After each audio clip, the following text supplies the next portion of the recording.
Anil Kaushik Mathematics presents area of trapezium and other area of other quadrilaterals. प्यारे विद्यार्थियों, exercise 11.2 करने से पहले हमें कुछ चीज़ों की जानकारी बहुत ज़रूरी है, जैसे ट्रेपेजियम।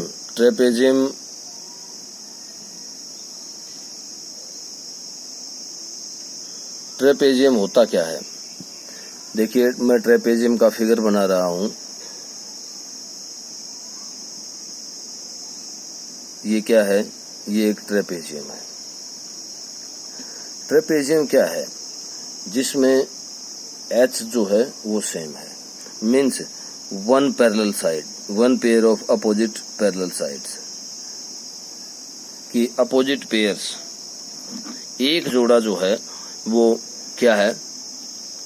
पैरेलल साइड्स का होना जरूरी है। और ये हाइट होती है, ये B1 और ये B2। तो इस तरह से ये ट्रेपेजियम है। इसमें B1 और B2 साइड क्या है? B1 और B2 साइड हैं, पैरेलल हैं, और H जो है वो हाइट ऑफ ट्रेपेजियम है। या आप H कह सकते हैं कि distance between two parallel sides, कि दोनों पैरेलल साइड्स के बीच का डिस्टेंस है H। ये यहाँ भी H ही रहेगा, ये H है, ये भी H है। तो इसलिए अब इसका ट्रेपेजियम का एरिया कैसे निकालेंगे? आपको इसी चीज पर फोकस करना है कि एरिया ऑफ ट्रेपेजियम कैसे निकलेगा। देखिए, इसमें दो ट्राइंगल बना दिए जाते हैं। इस तरह से दो ट्राइंगल बना दिए जाते हैं। इसकी हाइट क्या है? इस ट्राइंगल की हाइट क्या है? H है।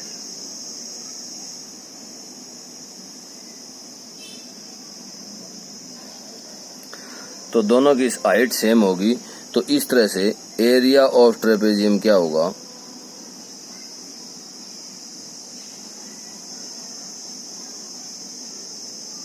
वो होगा हाफ इंटू H और B1 plus B2, means height, half of height and multiplied by B1 plus B2, sum of two parallel sides.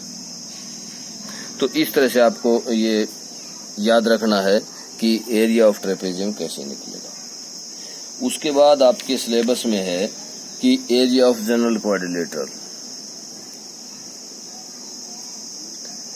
Area of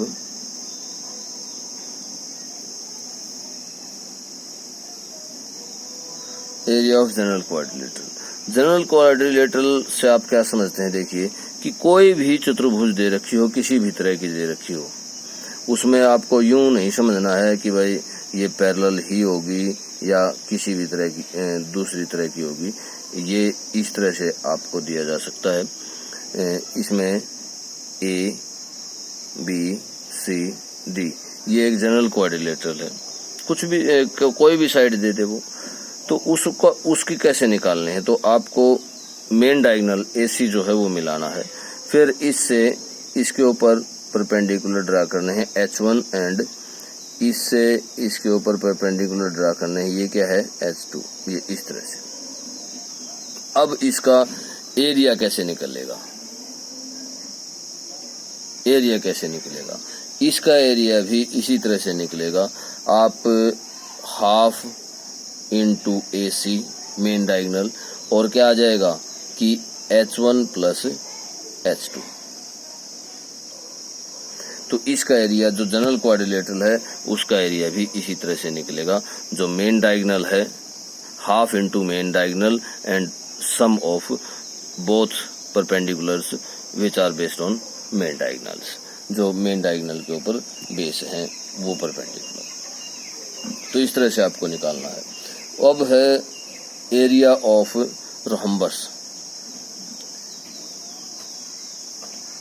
area of rhombus मैंने आपको पहले भी बताया था कि किस तरह की आकृति है जिसकी चारों भुजाएं क्या होती हैं, बराबर होती हैं। अब वो एरिया ऑफ रोम्बस कैसे निकालना चाह रहा है, वो उसने दिया है, ये D1 दिया है, ये D2 दिया है। तो एरिया ऑफ रोम्बस क्या होगा, वो डायगोनल से निकालना चाह रहा है, तो half of diagonal 1 into diagonal 2, तो वो एरिया ऑफ रोम्बस निकल आएगा। तो इस तरह से आपको ये तीनों जो हैं वो फार्मूले याद करने हैं और आपको आने भी चाहिए।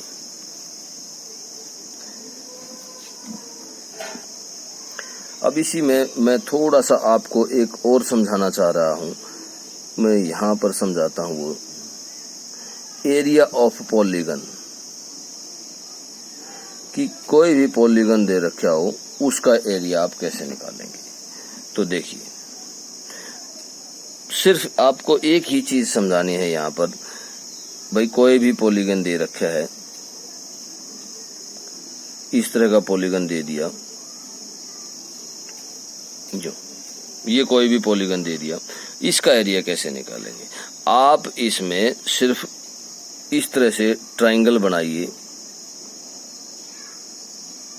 ट्रायंगल बनाएं या क्वाड्रिलेटरल बनाएं। जैसे अब ये क्वाड्रिलेटरल है, 1 2 3 4, ये क्वाड्रिलेटरल बनाएं।